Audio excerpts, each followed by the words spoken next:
Hey everyone, Charles here. And first of all, thank you for stopping by my podcast. If this show inspires you, makes you think, or gives you that courage to jump into action, please help by donating to this show.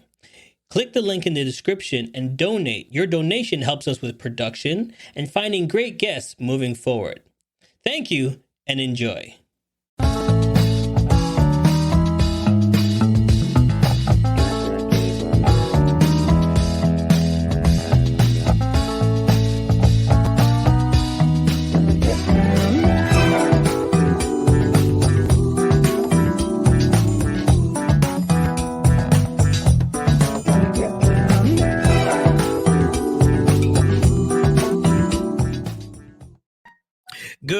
Good morning. Hey, everybody, and welcome to the show. And welcome to Jump. Now, this is your first time here. Thank you for joining us. Now, Jump is all about getting to the next level. I don't mean I want you to jump up and down. What I need you to do is jump into action. Jump into greatness. Success is waiting for you. Now, my next gentleman coming up is going to tell us to understand your own manual, like your owner's manual. I love it. Understanding you get into a car, the first thing you do, you go to the owner's manual. How does this work? How does that work? How does your buttons work? Do you know your own? Hey, stay tuned and let's find out. You know you should be doing something different, right? Hey, I'm talking to you. Do you believe that you have the gift for greatness or have a special talent, but don't have the courage to take that next step? Always wondering how others made it look so easy? Well, welcome to Jump, the show that will bring you special guests just like you and me. How did they get the courage to jump into greatness? Doing what they love and living the good life. So, get ready to jump with your host, Charles Matthews Jr. Yes, and welcome. We are live. You can catch us on LinkedIn, Twitter, and the replay shows on Facebook, YouTube. We're all there. But thank you for joining us. So without further ado, let's bring our guest on. Papa, give him a big round of applause. All right, first thing I got to ask you, Papa, is that the real name or is that your nickname? That's my nickname. Oh, I got that from going to Brazil and standing in the place of a father for people who didn't feel loved and blessed by their dads. So they just start calling me Papa. And then I just go by Papa Ray. Hey, I had to ask. That's my nickname for my son. So that's why I had to ask. It's a great nickname. I love it. Oh, thank you. Yes. Right. So where are you calling in from, Papa? I'm calling in from Lancaster County, Pennsylvania. Nice to have you on the show. How's the weather right now? It's beautiful. Nice, cool fall day. It's actually amazing. Loving this time of the year. So not too cold, not too hot. Just in the mids. It's right there. Yeah, it's a beautiful, beautiful time of the year. All right, so I'm going to get right to it. Tell us who Papa is. Born and raised, give us the background of the little boy named Papa. Well, I grew up in a conservative Mennonite community right here in Lancaster County, the heart of Amish country. And I grew up in a single-parent home, believe it or not. It's very unusual to grow up in a conservative Mennonite community and grow up in a single-parent home. So that really shaped what my life was going to look like and the struggles and the victories that I went through. So that's really what I want to share is how did I learn what I teach today? I probably could have never learned what I know if I hadn't gone through what I've gone through. Okay, so growing up, though, you must have had some visions of what you want to become, what you want to do. Give me your top number one thing. Some kids think they want to fly like Superman. What was your number one thing? So growing up in a single parent home, just dealing with a lot of rejection and abandonment, I think my passion was to be a teacher or some kind of a leader. And the amazing thing is, that's what I do now. I'm basically a teacher. I really help people understand their owner's manual to live a better life. But yeah, I always had a great passion to be a leader or a pastor or a teacher of some kind. So what was your sport of choice? What did you do to get away? I didn't really have any. I'm never really good at sports. I was that kid. I was the last one picked on the team. Okay. And I think a lot of that was my insecurity, just never feeling that I was good enough. Okay. 'Cause I was kind of mediocre until somebody showed up, then I was just not good at all. As soon as the crowd showed up, I just went boom. I went to nothing. My my ability just So where did that start from? I know you said single parent home, but when did that really start? Like when did you feel yourself changing? I always felt very inadequate in all my life. I had a serious fear of abandonment to the point I wouldn't get in the back seat of a car because I was afraid they were going to go somewhere and we'd all get out and they would abandon me and leave me. A major crippling fear. Okay. As a teenager, very crippling fear of being that rejection or abandonment. And that played a lot into how I lived my life. Yeah. And a lot of the trouble I got into was never feeling worthy to be around people that were doing things and making things happen. So what do? Mm-hmm. You look for somebody you can relate to. Right. Who are you relating to? People that are not doing much or that are doing Okay. the wrong things. Yep. I see where the path is going. Right. Right. It's so quick. It's so easy. I mean, you're there at the bottom of the barrel before you know what happened. Mm. Who's at the bottom of the barrel? Other people who Right. felt what you feel. And there you are, relating, associating with people who are feeling abandoned and rejected. And what do? You're doing things that other people are doing because you want to fit in with them. Right. So it is so, it's devastating, is because they don't have it. They can't give it to you. They can't give you what they don't have. You can't give them what they don't have. So it's just a vice versa, going back and forth, Yeah. back and forth. There's It's nobody. a vicious cycle. Right. There's nobody to say, hey, guys, uplift. We don't have to stay at this level. We can move on to the next level. Right. They don't have it. They can't give it. You don't have it. And you can't give it. So you get stuck there. So when did the person or the thing come to you to bring you out of that next level? So that really only happened 7 years ago, believe it or not. Okay. Is struggling through my second major depression, 5 minutes away from suicide. I was done. Mm-hmm. I really believed God was laughing at me. Just going to be vulnerable and be very honest. Yeah. And it's really critical to understand, how did I grow up in a Christian home, believing in God all my life, right, to the point, like at 53 years old, honestly believing that God was laughing at me, believing that he could do anything he wanted to do, but he just wouldn't do it for me. Gotcha. How did I get there? And this is what I want to talk about, understanding the owner's manual, is how do we get these devastating, life-crushing ideas that built in our mind and become so dominant that it completely cripples us from doing anything in life. So do you think that there's signs, though, before we get into that? Do you think there's signs that we need to look for? Is there anything that we could have looked for? Is there anything that you could have saw so you don't lead you down to that path? Yeah, I seen all the signs. I just didn't know what to do about it. Now that I look back, the signs were everywhere. But so what happened is I had tunnel vision. Okay. I was striving and fighting for my place at the table, and I wasn't finding that. So I was blinded to all these things that were relatively available and all over the place. I just couldn't see them and I couldn't recognize them. So, and that's why I'm so passionate about helping people understand their owner's manual. It is, how do my emotions take me sideways? How are my emotions destroying me literally from the inside out? How's my beliefs and thought processes destroying me both mentally, physically, and spiritually?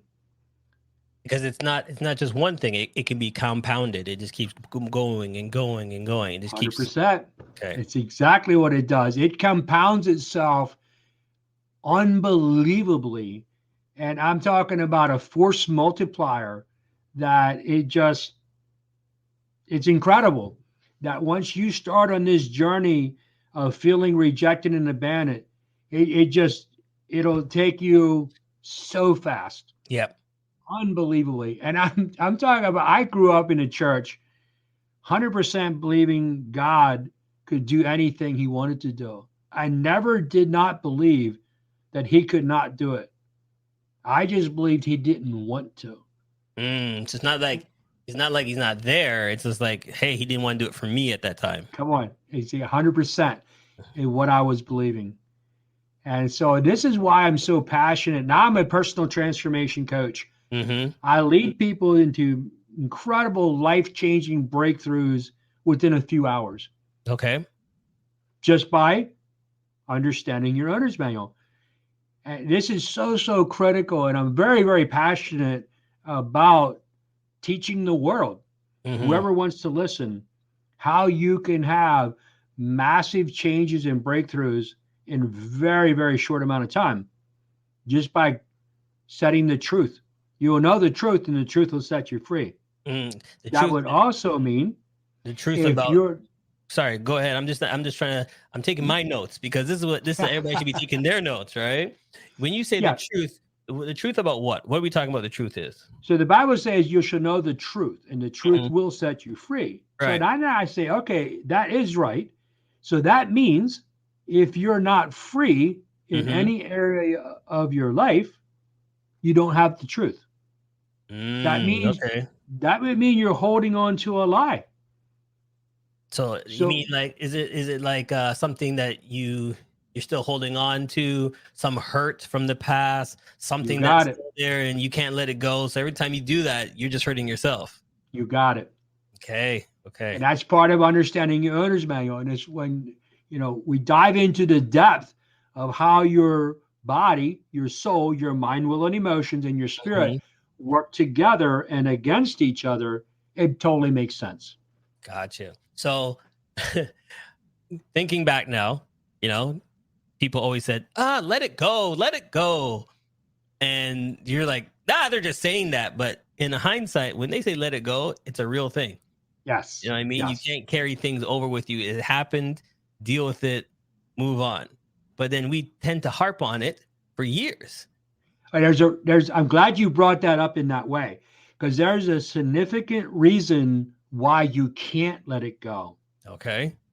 So if you never change the meaning that you gave to that event, you can't let it go, because your brain is forever perceiving what happened in the way you believe it. If you do not change how you believe and think about that event, you can't let it go. So here's the key. In order to change your life, you got to change the meaning that you gave to the event. So okay, so hold on.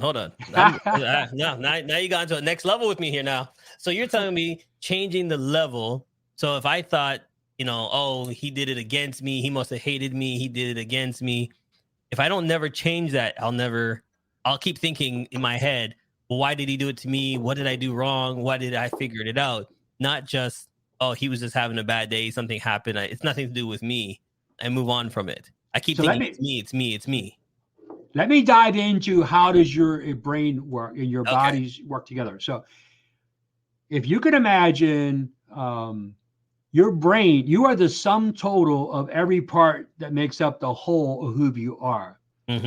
So it's really critical to understand this. Do you ever walk into your grandma and you ever smell something and you're instantly back in grandma's kitchen when you were a child? Of course. Yeah. So all them things that happen are stored in your subconscious. So your brain, every moment of every day, your brain is doing a research of your whole life to determine what's about to happen in the next moment based 100% on what you believe happened in your past. Okay. So I'm following you. You. So here comes the event. The event is coming. Your brain is doing a research of your whole life and saying, what do I believe that event, what I'm believing that event's going to be? Now, as your brain does the research, the last time that event happened, this is what I believed about the event and about me. It also runs through your emotional calculator and says, how do I feel right now? What do I think about this event? And how do I like the other person? You ever notice that when you're in a good mood, you can tolerate a lot of things? That when you're not in a good mood, you don't tolerate that exact same thing? every Right? every little thing ticks you off, every little thing. But when you're happy, you're like, who cares? I spilt the coffee. I spilt the coffee. Right. So this is very important to factor this part in is your emotions. Here comes the event. I determined that the last time that happened, this is how I perceived what was the meaning of it. Now, your brain is calculating what is about to happen. How do I feel? In a nanosecond, releases neurochemicals into your body and your brain. The two bad guys are cortisol and adrenaline. Now, adrenaline obviously makes you stronger, dilates your pupils, dries up your saliva, races your heart, so you can go into the fight or flight. Now, the cortisol is the really interesting guy. He takes your cognitive thinking processing ability and greatly diminishes it from as much as 720 bits of data to as low as 20 in a nanosecond. Now, let's back up. Here comes the event. Your brain does the research. I don't think this is going to go well for me. Sends you into the fight or flight. Your cognitive thinking process greatly diminishes. You are making a decision based on the diminished ability to think clearly and creatively. And you respond within a few seconds based on your diminished ability. And then we wonder why we do the things we do that we don't want to do. Right. Now, here's the curious part. Where did my brain come up with the information of what I believe is about to happen in the next moment? Always from my past. Right. So like anything we've grown up to know and things happen, we've seen it happen. We just think it's going to happen because I've seen it before. I know it's happened before. It's going to happen. 100%. Now, what I call the core of your life is conception to 10 years old. Your brain is in hyperneuroplasticity, simply meaning your brain is sucking in tons of information at one time and is not able to categorize it because your brain's not developed enough to say, he's just having a bad day. Mm-hmm. No, your brain's like, oh, when I do this, dad does that. When I do that, mom does this. And so we learn, it's called learned behaviors. Mm-hmm. So in that core, we're just sucking in all this information. We're putting it into categories that will be the premise of what we believe is going to happen the rest of our life. Now, here's the key. Up and down. It's going up and down. If you never go back to the original event and change the meaning you give to it, that will be the meaning your brain will give it the rest of your life in a nanosecond. You won't even know that your brain used that scenario to calculate what it believes is about to happen, because you calculate that and respond in a split second. And then we have what you call going up the ladder. So you ever have a somebody, particularly a family member, they'll say something and you say, if you say that, I will. And if they say, well, if you do that, I will. And if you do that, I will. If you do that, I will. And in a couple minutes flat, you are like an escalated, out of control shouting match. What happened is when that person said something, you perceived the threat. The cortisol took your creative cognitive thinking, greatly diminished it, and you said something to what? Stay safe. Right. The reason you respond is you want to be safe. So you say something, well, what do they feel? They just felt a threat. So what did they do? Boom. If you, I will. And then you feel a threat. And then you got to up it one. And we call it just going up the ladder. Just jumping from one, jumping to the next, jumping from one, jumping to the next. We just jump a little higher to keep the other person off balance because we want to stay safe. Yeah. what do we have to do? Is we don't respond that way when we're feeling safe, when we're feeling happy, when we're feeling good. We let it go. Now, understanding your owner's manual is, why do I get into that place of not feeling good where I going down the road and the guy cuts me off or passes me up, I step on the gas, try and cut him off. Right. What does it matter if the guy passes you? So what? But you always try to catch back up. We do. And we can't just catch up. We got to pass him. We got to cut him off. You know, can't get that guy get in front of me. You kidding? I've been sitting here for the last 10 minutes. He's going to come buzzing up there in the right lane and try and cut in front. Oh, no, you ain't. No. Oh, no, you ain't. Why do we do that? Because we do not feel adequate. We do not feel. It's how do we see ourselves when we're naked and alone? Okay. If I cannot be okay, naked and alone, what do I need to have? What do I need to do to be okay? Okay. All right. So let's take this to the next level. We're going to take a quick break, but when we come back, we're going to find out how do we become okay? And then we're going to play a quick game with you when we get back. Don't go nowhere. Stay tuned and let's get some right here. Thanks, Charles. I'm Carolyn Dickinson, and I'm here to tell you that the Life Success Board systems are live. These success boards have massive impact. The system will allow you to be able to envision that anything is possible for every area of your life. It'll give you direction, it'll give you focus, and it'll keep you moving forward. There are 8 success board systems available to you, plus bonuses. So for more information on this amazing system, click the link below. You don't want to miss it. Back to you, Charles. Yes, we are back live. And listen, we're going to jump right into this because I don't want to waste any more time. We're going to play right now. It's called Rapid Fire. You're going to give me letters A, B, C, or D, and I'm going to ask you 10 questions. Now, you just have to throw whatever comes to your mind, and you have like 30 seconds to explain if you want to explain any of your answers. But we're just going to get to know and just rapid fire right out. You ready? Let's do it. All right. So A, B, C, or D? Let's go with A. A. Here we go, my friend. What's your favorite drink? Probably Coke. When are you most productive? At night. Who is your inspiration and why? I'd have to say Jesus, because there's no better, no wiser person in the world. Summer or winter? I love summer. I definitely love summer.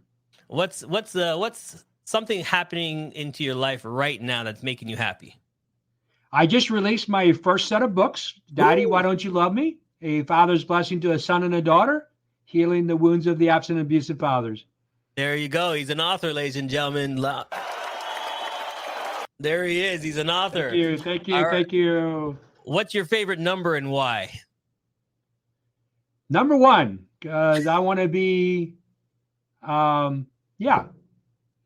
Number 1. I like to be in the front. I like to, be happening. There you go. What's your favorite cake flavor? I'm trying to think of that. I'm going to have to go with chocolate. I can't think of the other one. I'm sorry. That would caught me way off guard there. But I love chocolate cake. Yeah. It's just going to pop in your head any minute now. Watch this. How do you start your day? In prayer. I'm just thanking God that I have another day to be alive. That's really the first focus of my day is thank you for giving me another day to do better than I did yesterday. There you go. What was your worst subject in school? Math. Oh, I hated math. It was just, I did not compute. And what did I say? I didn't calculate. And what was your best subject in school?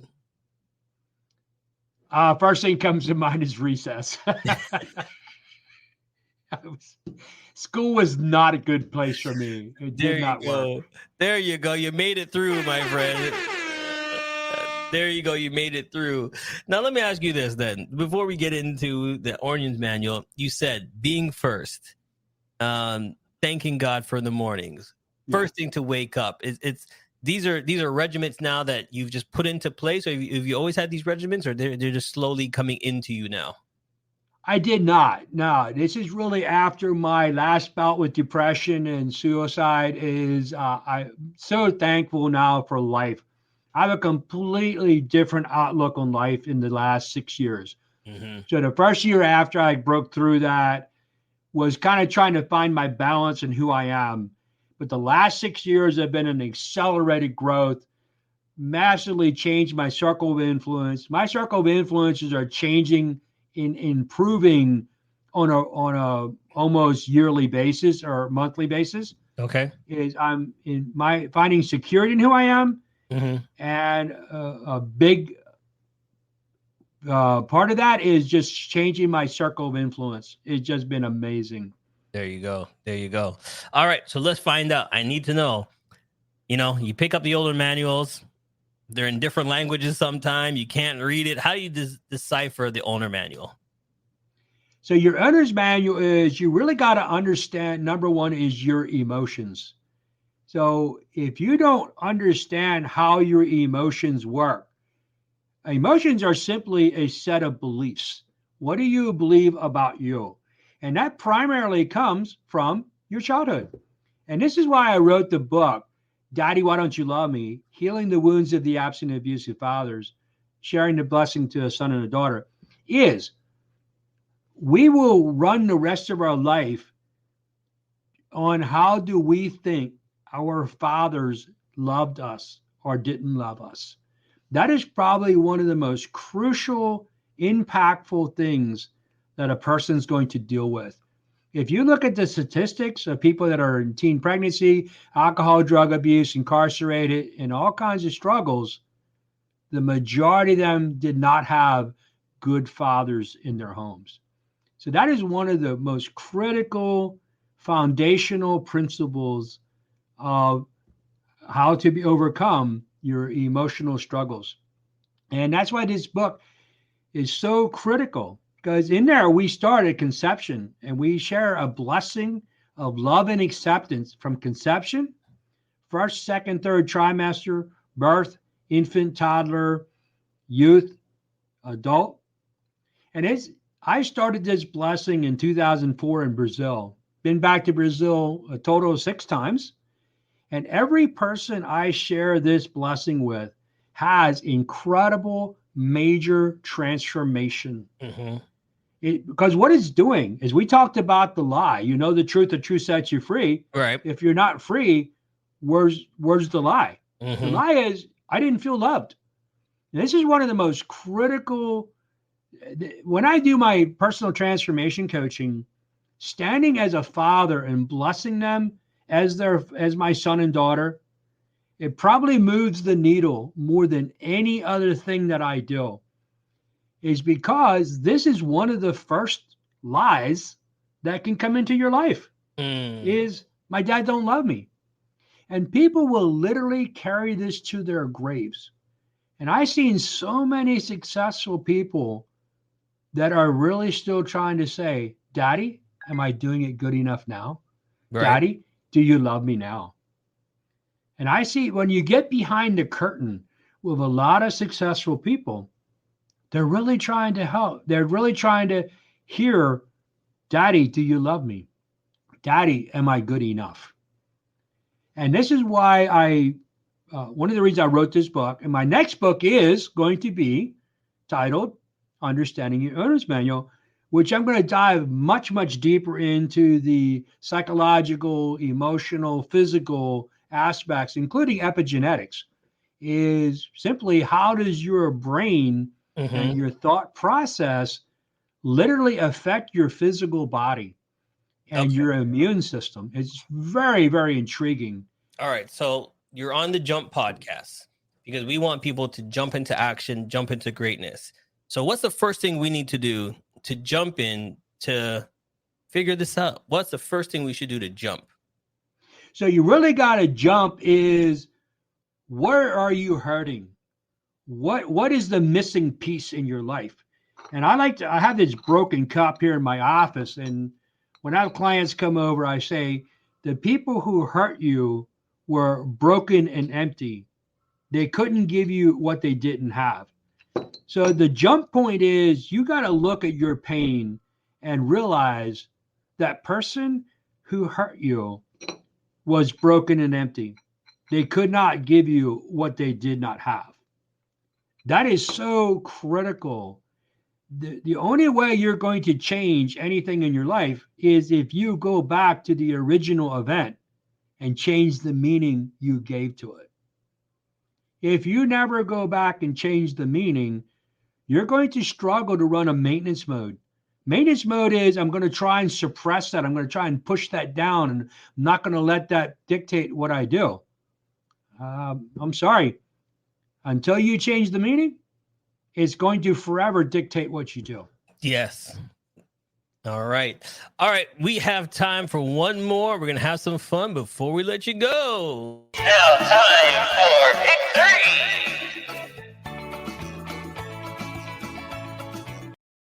It's time now for pick 3. So you're going to give me 3 numbers between 1 and 10, and those are going to be questions I'm going to ask you before I let you go. 3, 7, and 8. 3, 7, and 8. Question number 3. What advice would you give someone trying to pursue a career similar to yours? Just, learn about yourself first. Yeah, if you don't go through your own healing process and honestly deal with your past wounds, you're never going to be good at what you want to do because it will forever interfere. It's as you're in the middle of something, again, your brain's racing to do a research of your whole past. If you don't clean up your own past, your wounded and broken past will forever get in your way. You're just driving over on a broken road. Come on. I love that. I love that. Good analogy. All right, here we go. What are some great resources that helped you along your way? So one of the listening to Lewis Howes' podcast, because Lewis Howe has some of the greatest minds I've ever heard on transformation. And the other one is Dr. Joe Dispenza. Just consume positive, motivational speakers that are really diving deep into transformation, how the brain is working, what is happening behind the scenes. If you're not a student, you can't be a good teacher. I like that. Say that one more time. If you're not a good student. If you're not a good student, you cannot be a good teacher. There it is. All right, here it is. If you were in my shoes, what's the one question you would have asked yourself that I never asked you? Wow. What's the one question? Oh, wow. That's got me a little stumped there. What's the one question? Yeah, what one question I never asked that you're thinking, you never asked me about this? Wow. Well, I'm a little stumped on that one there. So let's go. Let me reverse it then. Since I've asked you all the questions to get to know you, I'm going to flip it and say to you, here's a question for you. What you want your legacy to be? Oh, my legacy is that he gave his all to everybody for every part that I want my legacy to be that I gave my all. There you go. That I did not turn away from anybody, no matter their race, their orientation, their beliefs, their spiritual views or no views, that I freely gave all I had. It was all I had with all I had. I gave my all with my all. 100%. Yeah. 100%. 100% of what I have to everybody, 100% of the time. All right. That's what I want my legacy to be. There you go. So before we let you go, tell us about the book one more time. Where can we get it? Where is it out? Where can we pick it up? Yeah, so it's on Amazon. It's called Daddy, Why Don't You Love Me? It's a father's blessing to a daughter. And another book is the same thing as a father's blessing to a son.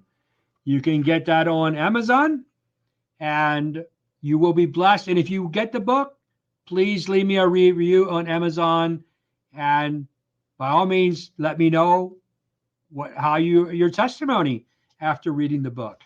There it is. And it's all about that. That's the one thing people don't understand, is that you all have something to say.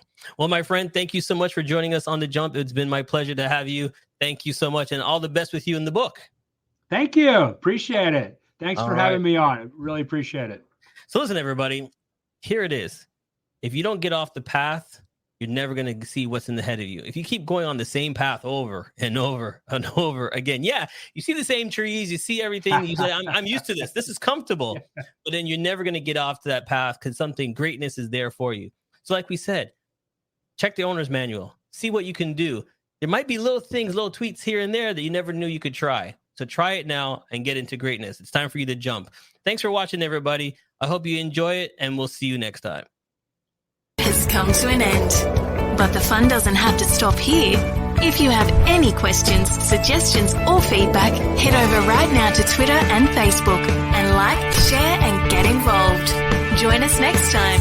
Please be advised that this podcast is meant for educational and informational purposes only and is in no way a replacement for legal or medical advice. The opinions contained within are solely those of the interviewers and interviewees and should be received as so. Those seeking help or advice are encouraged to obtain professional legal and Hey, hope you had a great time listening to the show. If you think I did a great job, please buy me a coffee. I still got a lot of work to do. We would love to hear from you, your feedback, so please click the link and leave us a review. You can help us grow by following us on all social media platforms and sharing this link. Once again, it's time for you to jump. Success is waiting.